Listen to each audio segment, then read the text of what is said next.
எல்லோருக்கும் வணக்கம். எல்லோரையும் செங்கோ அகாடமி யூடியூப் சேனலுக்கு வரவேற்கிறோம்.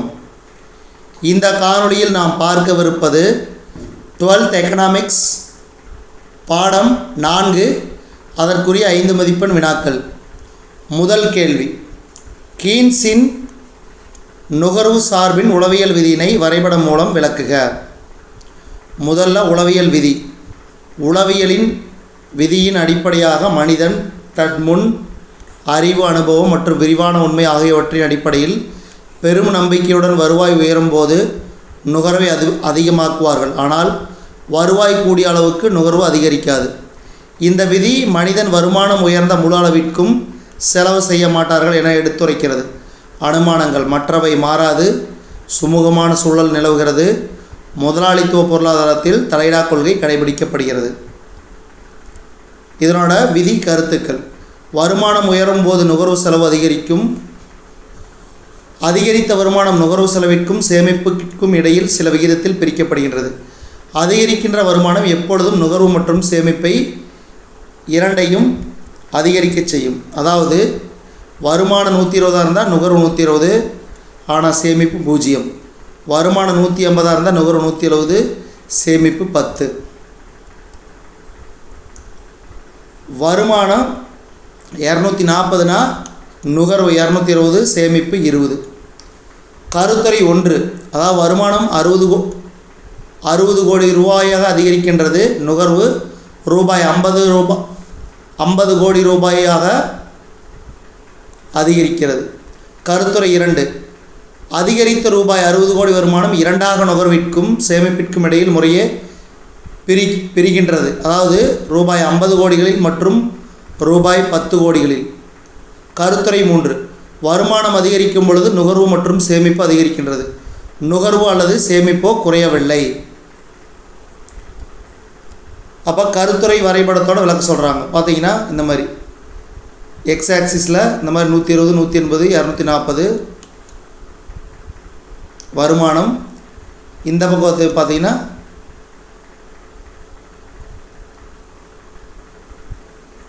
நுகர்வு மற்றும் சேமிப்பு. பாருங்கள், 45 டிகிரியில் C = Y. ஆனால் இங்கே மேலே போச்சுன்னா C = 20 + 5/6Y. இங்கே வருமானம் படுகடையாகவும் இதுதான், நுகர்வு சேமிப்பு செங்குத்தாகவும் அளவிடப்படுகிறது. C என்பது நுகர்வு சார்பு வளைகோடு, 45 டிகிரி கோடு வருமானம் மற்றும் நுகர்வை அளவு சமமாக இருப்பதை காட்டுகிறது. அடுத்த கேள்வி, நுகர்வு சார்பின் அக மற்றும் புற காரணிகளை விளக்குக. நுகர்வு சார்பை தூண்டுகின்ற காரணிகளை J.M. கீன்ஸ் இரண்டாக பிரிக்கின்றார். அகவய காரணிகள், புறவய காரணிகள். அதில் முதல்ல அகவய காரணிகள் உளவியல் சிந்தனைகளுடன் தொடர்புடையது. தனிநபர்களை செலவு செய்வது இருந்து விலக்களிக்கிறது. முதல்ல பாருங்கள், அகவய காரணிகளில் முன்னெச்சரிக்கை நோக்கம், எதிர்பாராமல் ஏற்படும் நிகழ்விற்காக கையில் ரொக்கமாக வைத்திருப்பது, அதாவது விபத்து, உடல் நலனின்மை. எதிர்பார்க்கும் நோக்கம், எதிர்கால தேவைக்காக விருப்பம், வயதான காலம். கணிக்கும் நோக்கம், விருப்பம் மற்றும் பாராட்டை அனுபவிப்பதற்கான விருப்பம். முன்னேறும் நோக்கம், வாழ்க்கை தரத்தை முன்னேற விரும்புதல் சார்ந்த விருப்பம். பணவியல் சுதந்திர நோக்கம். அது மட்டும் இல்லாமல் வாணிப நோக்கம், கர்வ நோக்கம். கர்வம்னா என்னை விட்டு செல்வதற்கான விருப்பம். வாணிபம்னா வியாபாரத்தை முன்னேற்றுவதற்கான நோக்கம். பேராசி நோக்கம், முற்றிலும் மோசமான உள்ளுணர்வு. இதுதான் அகவய உள்ளுணர்வுகள். அடுத்து புறவய காரணிகள் பாருங்கள். உண்மையான அளவிடக்கூடியது. நீண்ட காலங்களில் இந்த காரணிகள் எளிதாக மாற்றமடையும். பெரும்பான்மையான புற காரணிகள் நுகர்வு சார்பை தீர்மானிக்கின்றவையாகும். அதுக்கு பார்த்தீங்கன்னா முதல்ல புறவய காரணிகளில் வருமான பகிர்வு. செல்வந்தர்களுக்கும் ஏழைகளுக்கும் இடையே பெரிய அளவில் வேறுபாடு இருந்தால் நுகர்வு குறைவாக இருக்கும். சமநிலை வருமான பகிர்வுடைய சமூகத்தில் அதிகமான நுகர்வு விருப்பம் இருக்கும். விலை அளவு. நுகர்வு சார்பை மிக முக்கியமான தீர்மானிக்கின்ற காரணியாக இருப்பது விலையளவே ஆகும். விலை வீழ்ச்சி அடையும் போது உண்மை வருமானம் அதிகரிக்கும். மக்கள் அதிகமாக நுகர்வார்கள் மற்றும் சமூகத்தில் நுகர்வு விருப்பம் அதிகரிக்கும். அதான் விலையளவு. கூலி அளவு. நுகர்விற்கும் கூலிக்கும் இடையே நேர்மறையான தொடர்பை கொண்டிருக்கும். கூலி அதிகரிக்கும் போது நுகர்வு செலவும் அதிகரிக்கும். வட்டி விகிதம். அதிக வட்டி விகிதம் மக்களை அதிக அளவில் பணத்தை சேமிக்க ஊக்கமளிக்கும் மற்றும் நுகர்வை குறைக்கும். நிதி கொள்கை. அரசாங்கம் வரியை குறைக்கும் போது செலவிடத்தக்க வருமானம் அதிகரிக்கும் மற்றும் சமூகத்தில் நுகர்வு விருப்பம் அதிகரிக்கும். நுகர்வோர் கடன். சுலபத் தவணைகளாக நுகர்வு கடன் அளிக்கும் போது அவர்கள் நுகர்வோர் பொருட்களான கனரக வாகனங்கள், ஃப்ரிட்ஜ், கம்ப்யூட்டர் போன்றவற்றை வாங்குவார்கள். இது நுகர்வை அதிகப்படுத்தும். மக்கள் தொகை காரணிகள். மற்றவை மாறாமல் இருக்கும்போது குடும்ப அளவு அதிகமாக இருந்தால் நுகர்வு அதிகமாக இருக்கும். ஸோ இதுதான் அகவய காரணிகள் மற்றும் புறவய காரணிகளுக்கான இது. அடுத்தது பெருக்கி இயக்கும் விதத்தினை விவரி. இதில் பாருங்கள், இந்த 5 பாயிண்ட் மட்டும் சொல்லிடுறேன். சம்மு வந்து நம்ம பார்க்க தேவையில்லை. இந்த 5 பாயிண்ட் எழுதினா போதும், 5 மார்க்கு. அரசு 100 கோடி பொதுப்பணிக்காக கூலி இதர பொருட்கள் வாங்குவதற்காக செலவிடப்படுகிறது என கொள்ளலாம். 100 கோடி உழைப்பாளர்கள் பொருட்களை அளித்தவர்களுக்கும் வருமானமாக அமையும். இறுதி நிலை நுகர்வு நாட்டம் 0.8, அதாவது 80% என எடுத்துக்கொண்டால் ரூபாய் 80 கோடி நுகர்வு செலவுக்கும் மீதம் ரூபாய் 20 கோடி சேமிக்கவும் செய்வர். இதில் மேற்கண்ட வருமானம் பெற்றவர்களின் இறுதிநிலை நுகர்வு நாட்டம் 0.8 எனில் ரூபாய் 80 கோடியில் ரூபாய் 64 கோடி நுகர்வு செலவுக்கும் மீதமுள்ள 16 கோடி சேமிக்கவும் செய்வர். இந்த வழியில் நுகர்வு செலவானது ஒரு சங்கிலி தொடர் போன்றே சென்று கொண்டே இருக்கும். ஸோ அதான் delta Y equal to 100 + 100 × 4 / 5 + 100 × 4/5 whole square + 100 × 4/5 whole cube. இப்படியே போயிட்டே இருக்கும். So 100 × 4/5 100 × 4/5 whole square 100 × 4/5 whole cube. இந்த மாதிரி போயிட்டே இருக்கும். இப்போ இதில் 4/5 நான் 0.8, அது 0.8 ஸ்கொயர் 0.8 கியூப். இப்படி போயிட்டு இருந்துச்சுன்னா 100 80, அதில் 80ல் 80% 64, 64 80% 51, அப்படி போயிட்டு இருந்துச்சுன்னா 500 வரும். அதாவது 100 × 1 / 1 கழித்தல் 4 / 5 மொத்தம் 500 கோடிகள். உதாரணமாக சொன்ன மாதிரி சிங்கிறது 100 + 0.8y i = 100 என்றால் அப்போ 100 + 0.8y + 100. ஸோ இந்த மாதிரி வரும்போது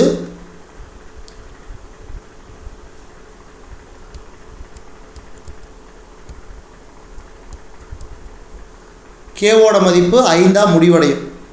ஸோ இதுதான். இது நீங்கள் மெனக்கட்டு படிக்க வேண்டாம், ஒரு கிளான்ஸ் அப்படியே பார்த்துக்குங்க. இந்த ஃபார்முலாஸை ஜஸ்ட் ஒரு கிளான்ஸ் பார்த்துக்குங்க போதும். இது மேக்ஸிமம் கேட்க மாட்டான், கேட்டாலும் நீங்கள் ஸ்கிப் பண்ணிடுங்க.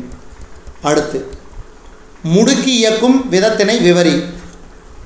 ஒரு எளிமையான எடுத்துக்காட்டுடன் மூலம் முடுக்கியின் செயல்பாட்டை பின்வருமாறு விளக்கலாம். அதாவது 1000 நுகர்வுப் பொருட்களை தயாரிப்பதற்கு 100 இயந்திரங்கள் தேவைப்படுவதாக எடுத்துக்கொள்வோம். 10 வருடங்கள் அந்த இயந்திரங்களின் வாழ்நாள் என்று கொள்ளலாம். ஒவ்வொரு வருடமும் 10 இயந்திரங்கள் மாற்றி அமைக்கப்படுகிறது. 1000 நுகர்வுப் பொருட்களை தயாரிப்பதற்காக இதனை மாற்றி அமைக்கும் தேவை எனப்படுகிறது.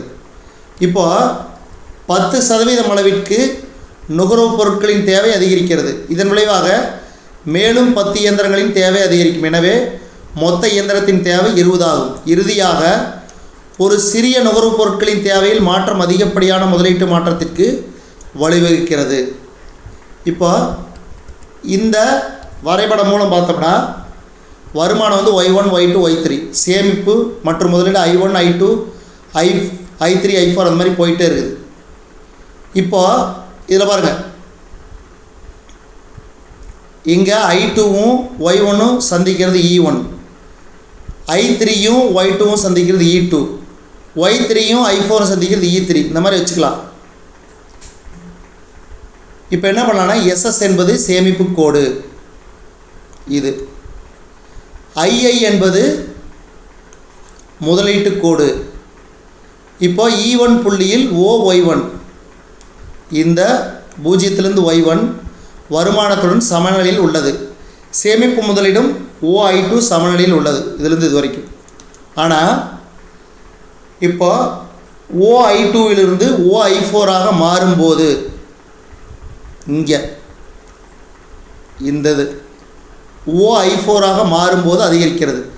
அதே மாதிரி OY1 OY3 மாறும்போதும் வருமானம் அதிகரிக்கிறது. மன்னிக்கும், இங்கிருந்து 0 I4 மாறும்போது முதலீடு அதிகரிக்கிறது, 0 Y3 அதிகரிக்கும் போது வருமானம் அதிகரிக்கிறது.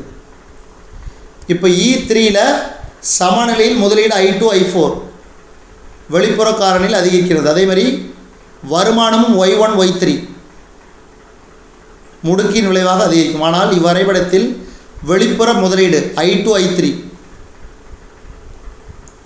தூண்டப்பட்ட முதலீடு I3 I4 இருக்கிறது. அதிகரித்த வருமானம் Y1 Y2 மற்றும் Y2 Y3.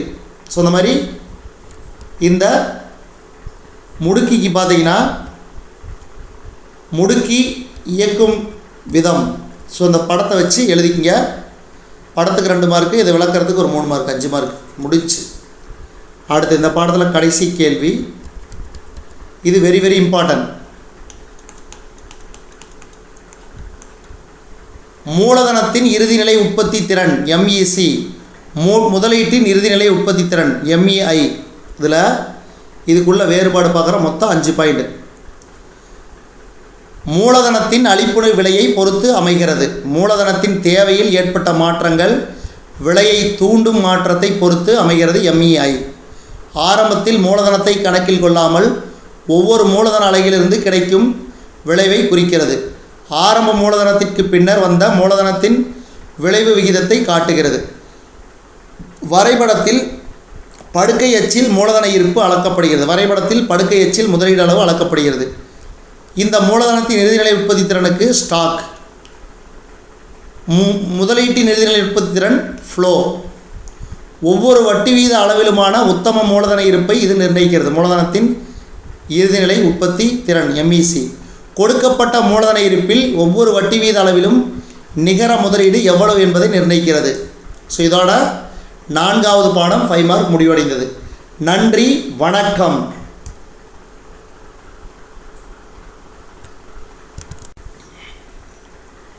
எல்லோருக்கும் வணக்கம். இந்த காணொளியில் நாம் பார்க்கவிருப்பது 12th எக்கனாமிக்ஸ் 5வது பாடத்திற்குரிய 5 மார்க் கொஸ்டின். இர்வின் ஃபிஷரின் பண அளவு கோட்பாடு. இது ரொம்ப ரொம்ப முக்கியமான கேள்வி, வெரி வெரி இம்பார்ட்டன்ட். பண அளவு கோட்பாடு என்பது பணத்தின் அளவிற்கும் பணத்தின் மதிப்பிற்கும் இடையேயான தொடர்பு. பண அளவு கோட்பாடுனா என்ன? பணத்தின் அளவிற்கும் பணத்தின் மதிப்பிற்கும் இடையேயான தொடர்பு. ஃபிஷரின் பண அளவு கோட்பாடுன்னு என்னன்னு பாருங்கள். பண அளவு கோட்பாடு என்பது மிக பழமையான கோட்பாடு. இந்த கோட்பாட்டினை பரிவர்த்தனைக்கான சமன்பாடு என கணித சமன்பாட்டின் வாயிலாக வழங்கியுள்ளார். இச்சமன்பாடின் பொது வடிவம் MV = PT. ஞாபகம் வச்சுக்கிறது ரொம்ப ரொம்ப முக்கியம். எம்ங்கிறது மொத்த பண அளவு, விங்கிறது பணத்தின் சுழற்சி வேகம், பிங்கிறது பொதுவிலை மட்டம், டிங்கிறது வாணிபத்தின் அளவு. இப்போ அந்த ஃபார்முலா பிரகாரம் பார்த்தோம்னா, ஃபிஷர் ஒரு நாட்டில் குறிப்பிட்ட கால அளவில் மொத்த பண அளிப்பு, அதாவது MV என்பது நாட்டில் வாங்க விற்கப்படும் பொருட்கள் மற்றும் பணிகளின் அளவிற்கு பண மதிப்பிற்கு மொத்த பண தேவைக்கு சமமாக இருக்கும். MV = PT. பண அளிப்பு சமம் பண தேவை. இச்சமன்பாடு ரொக்க பரிவர்த்தனை சமன்பாடு என்றும் அழைக்கப்படுகிறது. இப்போ இங்கே Pயை மட்டும் வச்சுக்கிட்டோம்னா என்னாகும்? MV/T அப்படின்னு மாறும். அதான் இது மேற்சொன்ன சமன்பாட்டை மாற்றி அமைக்கும் போது, அதாவது பண சுழற்சி வேகமும் வாணிபத்தின் அளவு மாறாதிருக்கும் சூழ்நிலையில் பணத்தின் அளவு எந்த வகையிலும் பொது விலை மட்டத்தையும் பணத்தின் மதிப்பையும் நிர்ணயிக்கிறது என்று விளக்குகிறது. நவீன வாணிப பொருளாதாரத்தில் காகித பணத்துடன் வங்கியில் இருக்கும் கேட்பு வைப்புகள், கடன் பணம் மற்றும் அவைகளின் சுழற்சி வேகம் ஆகியவை அனைத்து முக்கிய பங்கு வகிக்கின்றன. ஆனால் என்ன ஆகுதுன்னா ஃபார்முலா மாறும். அதாவது MV = PTன்னு சொன்னோம் இல்லைங்களா? அப்போ இதை அப்படியே மாற்றிக்கலாம். எப்படின்னா PT = MV + M1V1. இப்போ P வந்துச்சுன்னா MV + M1V1/T. இந்த மாதிரி மாறிடும். இப்போ இதில் பிங்கிறது என்ன? பொது விலை மட்டம். எம்ங்கிறது காகித பண அளவு, விங்கிறது பணத்தின் சுழற்சி வகை. இது ஏற்கனவே சொல்லிட்டோம். வங்கி கடன் பணத்தின் அளவு M1, V1ங்கிறது வங்கி கடன் பணத்தின் சுழற்சி வேகம், Tங்கிறது மொத்த வாணிபத்தின் அளவு. இப்போ இது இரண்டையும் பாருங்கள். இப்போ ஃபார்முலா பிரகாரம் பார்த்தோம்னா இந்த வரைபடம் மூலம் இப்போ இந்த பக்கம் M2 M4, இந்த பக்கம் P2 P4 விலைமட்டம், பண அளவு இங்கே விலைமட்டம். அதே இங்கே M2 M4 என்னாகும்? I/P4 I/P2 I/P இந்த மாதிரி சேஞ்ச் ஆகும். அப்போ ஒவ்வொரு வரைபடத்துக்கு விளக்கம். முதல் வரைபடத்துக்கு பாருங்கள். மொத்த பண அளவில் ஏற்படுத்தப்படும் மாறுதல் விலைமட்டத்தில் எவ்வாறு மாற்றத்தினை ஏற்படுத்துகிறது என்பதை உணர்த்துகிறது. இப்போ OM எடுத்துக்கிட்டோம்னா என்னாகும்? விலைமட்டம் OP ஆக இருக்கும். OM2 எடுத்துட்டோம்னா விலைமட்டம் OP2 மாறும். OM4 எடுத்துட்டோம்னா OP4 மாறும். அதான் இங்கே கொடுத்துருக்குறேன், வேறு ஒன்றுமே இல்லை. அதே மாதிரி வரைபடம் பியில் OM இருக்கும்போது அதாவது I/P4, OM2 இருக்கும்போது OI/P2, OM4 இருக்கும்போது OI/P. ஸோ இந்த மாதிரி இங்கே குறிச்சிருக்கிறாங்க. அவ்வளோதான். இந்த படத்தை மட்டும் எழுதிக்கிங்க. படத்தை எழுதி கீழே விளக்கத்தை கொடுத்துக்குங்க. அவ்வளோ ரொம்ப ரொம்ப ஈஸி தான், வேறு ஒன்றுமே இல்லை. இது என்ன கேள்வினா பாருங்கள், இர்வின் ஃபிஷரின் பண அளவு கோட்பாடு. நீங்கள் சமன்பாடு எழுதுனீங்கன்னா போதும். அதுக்கப்புறம் இந்த 2 படத்தை எழுதி விளக்கம் கொடுங்க. இவ்வளோதான், முடிஞ்சு. அடுத்தது பணத்தின் பணிகளை விளக்குக. பணத்தின் முக்கிய பணிகள் 4 நிலைகளாக வகைப்படுத்தப்பட்டுள்ளன. 1, முதல் நிலை பணிகள் என்ன?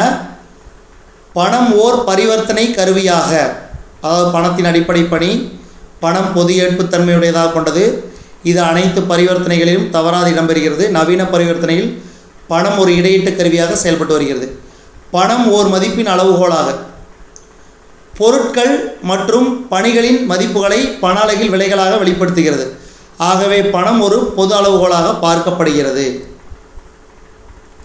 2ஆம் நிலை பணிகளில் பாருங்கள், பணம் ஒரு மதிப்பு நிலைக்கலனாக, அதாவது பணம் நீர்மைத்தன்மையை கொண்டிருப்பதனால் அதை எப்பொழுது வேண்டுமானாலும் நிலம், இயந்திரம், தளவாடம் என சொத்துக்களாக மாற்றிக்கொள்ளலாம்.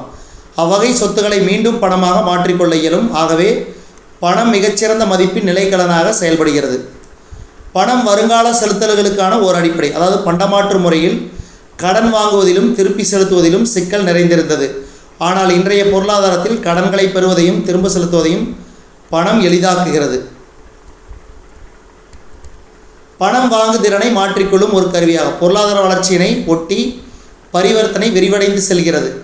தூரப்பகுதிகளுக்கு இடையிலும் எல்லை கடந்தும் பரிவர்த்தனைகள் நடைபெறுகிறது.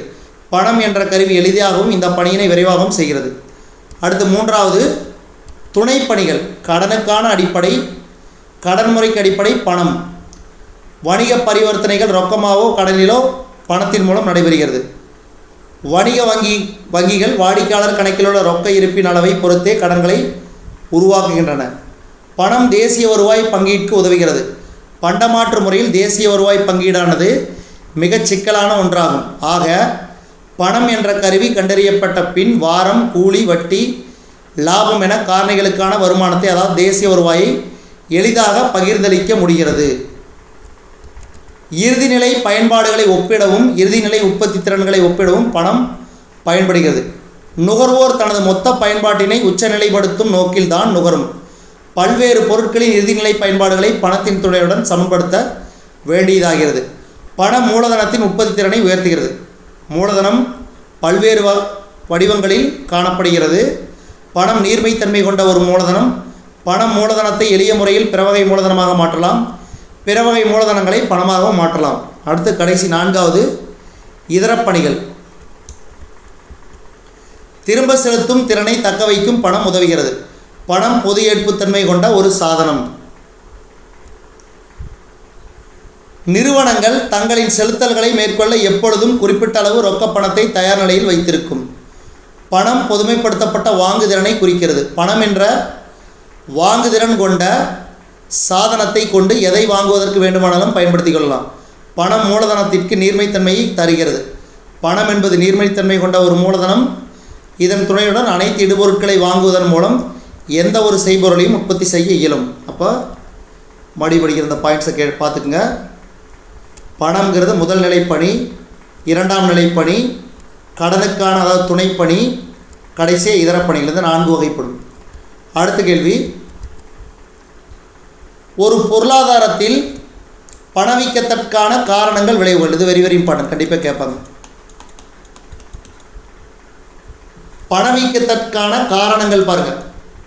முதல்ல பண அளிப்பு உயர்வு. காகித பண அளிப்பு உயர்வினால் மொத்த தேவை அதிகரித்து பணவீக்கம் ஏற்படுகிறது. பெயரளவு பண அளிப்பு உயர்வு பணவீக்கத்தை அதிகரிக்கின்றது. இரண்டாவது, செலவிட தகுந்த வருவாயில் உயர்வு. மக்கள் செலவிட தகுந்த வருவாய் அதிகரிக்கும் போது அதை பொருட்கள் மற்றும் பணிகளுக்கான தேவையை தூண்டுகின்றன. செலவிட தகுந்த வருவாய் உயர்வு தேசிய வருவாய் அதிகரிப்பினாலோ அல்லது வரி விகித குறைப்பினாலோ ஏற்படும். இதன் காரணமாக பணவீக்கம் ஏற்படும்.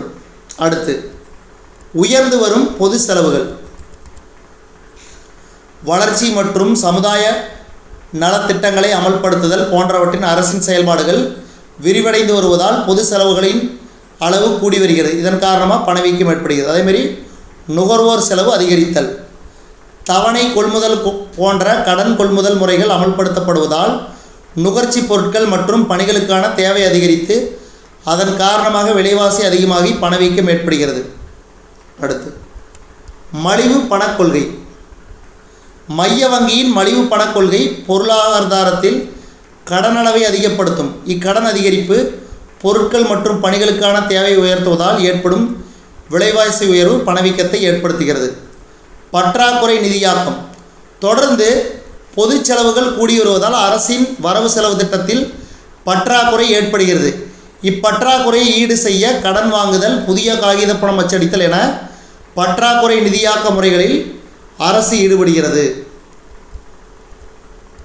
அதே மாதிரி கணக்கில் காட்டப்படாத சொத்துகள் நடவடிக்கைகள் மற்றும் கருப்பு பணத்தின் மூலம் பணவீக்கம் ஏற்படுகிறது. பொது கடனை மீள செலுத்துதல், ஏற்றுமதி உயர்வு. அதாவது ஏற்றுமதி ஊக்கப்படுத்தும் பொழுது உள்நாட்டில் பொருள் அளிப்பு குறைந்து விலைவாசி உயர்வு அதிகரிக்கிறது. இதுதான் பணவீக்கத்தினுடைய எதனால் ஏற்படுது. பணவீக்கத்திற்கான காரணங்கள் பண அளிப்பு உயர்வு, செலவிட தகுந்த வருவாயில் உயர்வு, உயர்ந்து வரும் பொது செலவுகள், நுகர்வோர் செலவு அதிகரித்தல், மலிவு பணக்கொள்கை, பற்றாக்குறை நிதியாக்கம், கணக்கில் காட்டாத சொத்துகள் நடவடிக்கைகள் கருப்பு பணம், பொது கடனை மீளச் செலுத்துதல், ஏற்றுமதி உயர்வு. இதெல்லாம் பணவீக்கத்திற்கான காரணங்கள். அதன் விளைவுகள் பாருங்கள், 2 வகையாக வகைப்படுத்தப்படுகிறது. முதல் விளைவு உற்பத்தியின் மீதான விளைவுகள். மிதமான பணவீக்கம் உற்பத்தியாளர்கள் மற்றும் வணிகர்களுக்கு ஒரு ஊக்க காரணியாக செயல்படும். அதே சமயம் உயர் பணவீக்கம் பணத்தின் மதிப்பினை குறைப்பதன் மூலம் மக்களின் சேமிப்பை குறைக்கும். பணவீக்கத்தின் காரணமாக பணமதிப்பு குறிப்பிடத்தகுந்த அளவு குறைவதால் நாட்டில் ஏற்கனவே செய்யப்பட்டிருக்கும் வெளிநாட்டு மூலதனங்கள் திருப்பிச் செல்லும். பதுக்கல்காரர்களும் நுகர்வோரும் பொருட்களை பதுக்கி வைக்க பணவீக்கம் காரணமாக அமைகிறது. இது தொடர்ந்து உயர் பணவீக்கத்திற்கு வழிவகுக்கிறது. அடுத்து, பகிர்வின் மீதான விளைவுகள்.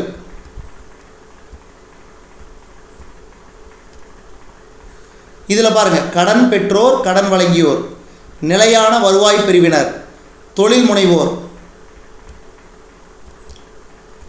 முதலீட்டாளர்கள். இதன் காரணமாக பணவீக்கத்திற்கான விளைவுகள் ஏற்படுகிறது. அடுத்தது கடைசி கேள்வி, வணிக சுழற்சியின் பல்வேறு கட்டங்கள். இந்த படத்தை போட்டாவே உங்களுக்கு 2 மதிப்பெண் கிடைச்சிரும். அதாவது பார்த்தீங்கன்னா எக்ஸ் ஆக்சிஸில் காலமும் ஒய் ஆக்சிஸில் உண்மை வெளியீடு நிலையும். அதாவது பின்னிறக்க தொட்டி, செழிப்பு வளர்ச்சி இப்படி போகுது. அடுத்து மீட்சி, அதுக்கப்புறம் பூரிப்பு, கீழே பின்னிறக்கம் மந்தம், அடுத்து செழிப்பு போக்கு. அதாவது இந்த கோடு செழிப்பு வளர்ச்சி செழிப்பு போக்கு. இப்போ உயர்ந்துச்சுன்னா பூரிப்பு, இறங்குச்சுன்னா ஆரஞ்சு கலரில் இருக்கிறது பின்னிறக்கம், ஏறுச்சுன்னா பூரிப்பு, இறங்குச்சுன்னா பின்னிறக்கம், ஏறுச்சுன்னா பூரிப்பு. இது மீட்சி, இது மீளுதல், இது செழிப்பு வளர்ச்சி, செழிப்பு போக்கு. ஸோ இதை ஞாபகம் வச்சுக்கோங்க. இப்போ இதில் பாருங்கள், பூரிப்பு கட்டம்னா என்னென்னா, நீண்டகால இயல்பான வளர்ச்சி நிலைக்கு மேல் பொருளாதார நடவடிக்கைகள் உயர்ந்து முழு வேலைவாய்ப்பு நிலையை தாண்டுவது வணிக சுழற்சியின் வளர்ச்சி கட்டம் எனப்படுகிறது. இந்த வளர்ச்சி கட்டம்தான் பூரிப்பு. புரிஞ்சுங்களா? பொருளாதாரம் உயர்ந்துகிட்டே போகிறது. இந்த காலத்தில் பொருளாதார உற்பத்தி, பணக்கூலி, லாபம், வட்டி விகிதம் உயரும், வங்கி கடன் தேவைகள் உயரும், பொதுவாக அனைத்து தரப்பினரின் நம்பிக்கைகள் உயரும். வளர்ச்சி கட்டத்தின் உச்சத்தில் பூரிப்பு நிலை தோன்றும். பூரிப்பு நிலையில் அனைத்து பொருளாதார நடவடிக்கைகளும் உச்ச நிலையில் இருக்கும். இதுதான். ஸோ இந்த பூரிப்பு நிலையில் பொருளாதாரம் எல்லாத்துக்கும் எல்லா வகையான நன்மைகள் ஏற்படும். அதாவது கடனாக இருந்தாலும் சரி, அனைத்து தரப்பினருக்கான நன்மைகள், அதே மாதிரி பொருள் உற்பத்தி, பணக்கூலி, லாபம், வட்டி விகிதம், வணிக சுழற்சி, இது எல்லாமே பூரிப்பு நிலையில் அனைத்து பொருளாதார நடவடிக்கைகளும் உச்ச நிலையில் இருக்கும். அதே பின்னிறக்கத்தில் என்னாகும்? அப்படியே மாறிடும். வளர்ச்சியின் உச்சத்தில் பூரிப்பை எய்திய பொருளியல் நடவடிக்கைகள் கீழ்நோக்கி திரும்பும். ஸோ அப்போ என்னாகும்? உற்பத்தி, பணக்கூலி, லாபம், வட்டி விகிதம் எல்லாமே குறைய தொடங்கும். அப்போ பூரிப்பில் வெடிப்பு நிலை ஏற்பட்டு நடவடிக்கைகள் பின்னோக்கி திரும்புவதை பின்னிறக்கம். நம்பிக்கையில் இருந்த இடத்தில் அவங்க மேலே நம்பிக்கை இல்லாமல் போயிடும். இதன் காரணமாக முதலீட்டை பெருமளவுக்கு குறைக்க ஆரம்பிப்பார்கள். தொடர்ந்து உற்பத்தி, வருமானம் ஆகியன குறைந்து வரும். அதாவது ஒரு உதாரணத்துக்கு, நம்ம ஒருத்தர்கிட்ட கடன் வாங்குறோம்னா நம்ம அதை முதலீடு செய்து வருமானம் சம்பாரித்து அவங்க கடனை அடைச்சிக்கிட்டே வந்தோம்னா என்ன ஆகும்னா, நம்மளுக்கு கடன் கொடுக்குறவங்க அதிகமாக கொடுப்பாங்க.